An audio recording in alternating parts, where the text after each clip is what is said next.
Welcome back to the channel. My name is Steven. I'm a pharmacist. I own 53 units of real estate and I help coach people to buy their first multifamily deal. So today I kind of have a more philosophical topic I want to talk about, and it kind of goes to like growth mindset in terms of like Western culture versus Eastern kind of Asian culture. So in America, we kind of view growth as kind of like a straight linear line, or like a straight line going up, like at a 45-degree angle. And it's kind of funny, like basically they think that as you grow, you're just always hitting your new milestone, right? So like at first it's like, I want to pay off my student loans. I accomplished that. Then it's, okay, I want to buy my first house. I accomplished that. Oh, I want to buy my second house, my third house. I want 100 houses. I want to be financially free. I want to hit $1 million net worth, 5 million, 10 million, 15 million. So it's just this constant like hedonic treadmill, hamster wheel that you're running on all the time, and it never stops, right? Because you're just chasing the next goal. You achieve the goal, you move the goalpost, and you chase that next goal. So that's kind of like the way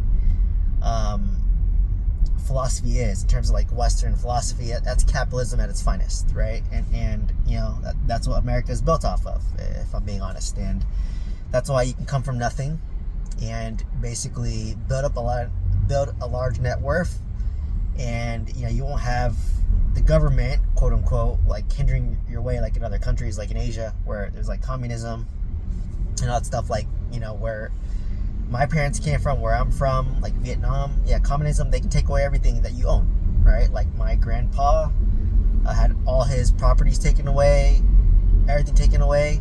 My other grandpa, my dad's side, the government gave him a job and a house, and they took all that all away too.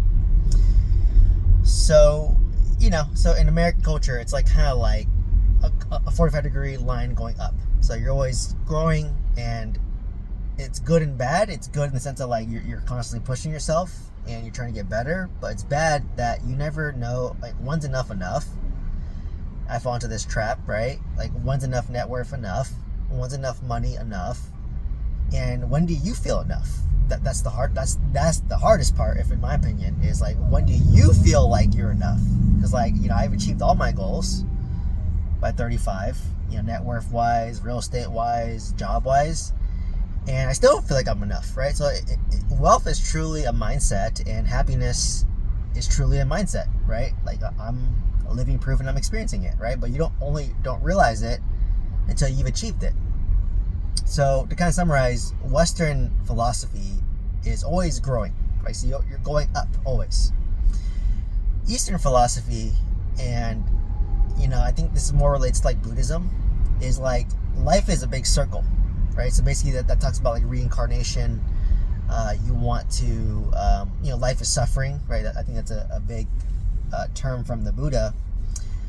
But basically, Eastern philosophy of life is like a circle. So like you basically live your life, and then you reincarnate and you go in a circle, right? And then, the nice part about this philosophy is that you kind of like enjoy the present. You enjoy what you have. You don't want more. You don't need more besides the basic necessities, right? That's why you see a lot of the Buddhist monks, or monks in general. They're very minimalistic lifestyle. They're very spiritual. And, it's good in terms of like inner peace, inner mind. So it's kind of funny. Like you see people in Western cultures, once they've achieved the wealth, they made their millions, they become more spiritual, they become more monks. Like I knew a real estate investor who had tried to buy his properties in Huntsville, Alabama. Is like, he's, I think, a tech bro from the Bay Area. He scaled up to like 8, 9 rental properties, and now he's literally selling everything to move to Tibet to become a monk. And he just wants to have a house that he owns in Tibet, and to buy his parents a house in like Tibet as well.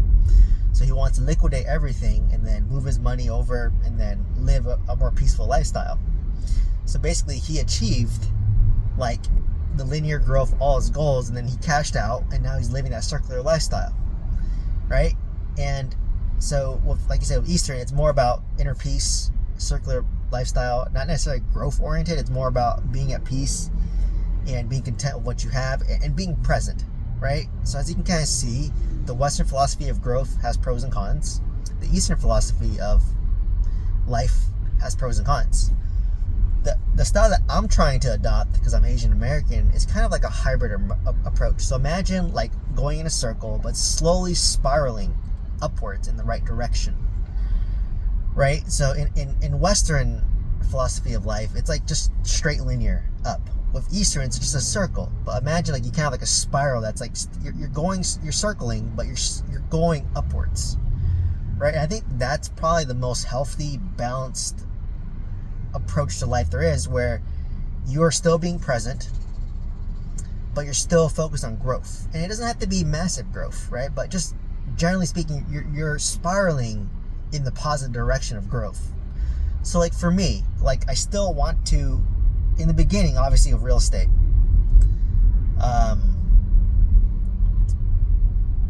in the beginning of real estate, I was just focused on growth, right? Like I was leveraging, I was doing low down payment, I would cash out, refinance my properties, leverage. I'd leverage my stock portfolio, I get lines of credits, whatever leverage I can get. I use that to scale to 90 units of real estate.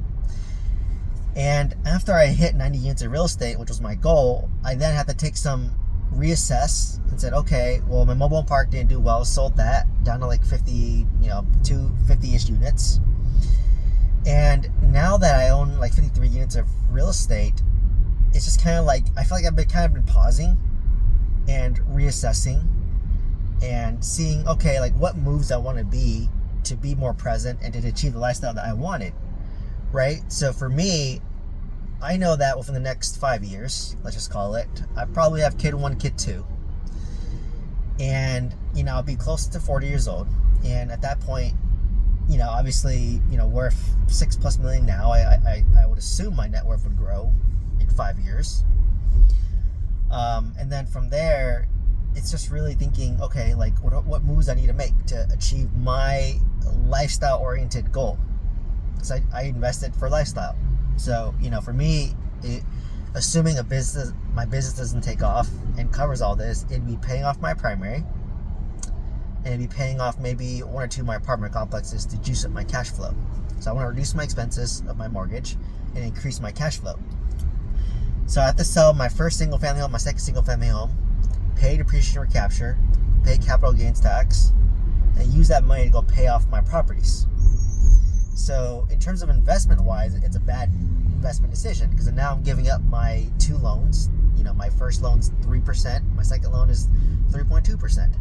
So the banks will be happy, and I have to pay Uncle Sam a lot of money, probably $200,000, $300,000 total between the 2 properties, between depreciation recapture and long-term capital gains tax. So my net worth would go down, right? But that's the price I need to pay in order to have lifestyle freedom, where I don't need a W-2 anymore, right? Now, like I said, if a business takes off and I make enough money, I don't need to sell the properties, and I can pay off my single family home, my primary residence, and my 2 apartments. That strategy still needs to be in play in order to obtain my goal. So whether it's me making more money, using that money to pay it off, or selling 2 properties and then paying it off, that's the way I'm going to achieve it. So right now I'm going in a circle. So I'm being more present. Like, I've been doing a lot more activities, like going to concerts, trying to travel more, spend more time with friends and family, which I've put in the back burner during my growth phase. So I'm kind of like circling, but then now, like I said, I'm trying to pivot myself so that I'm circling, but still circling in the right direction I want to head in, right? And that kind of fits in nicely with my 53rd unit. So I bought this property with all cash, right? I just closed like on August 15th, and I'm waiting for it to get rented out. And what I'm trying to do is the lazy bird method. I'm having different videos. I have videos on that, so just check out that video. I won't go in detail, but pretty much I buy all cash at a discount, 25% off, and I'm hoping that the ARV is the original price, and in which case I can pull all my money, get a loan on the property. The property may not cash flow, it might break even, but I basically got a deal with instant equity day 1, and it breaks even in cash flow that I want to hold long term with none of my own money in the deal. So basically that's cut the lazy burr, and I hope to, pull all my money, but reality is I'm probably gonna leave some money in the deal, but it's okay, right? I don't mind leaving money in the deal, because that means that I'm buying these deals with lower down payment, and if I leave money in the deal, my loan will be less. I have a better chance of cash flowing, so I don't mind, right? So the concept is ideal, no money in, but worst case, I leave maybe 10, 12% of my money in the deal, which is not terrible, right? That's like a 10, 12% down payment. Not the end of the world. That's pretty good for investment property down payment, right? Usually it's 25% for a down payment on that. So,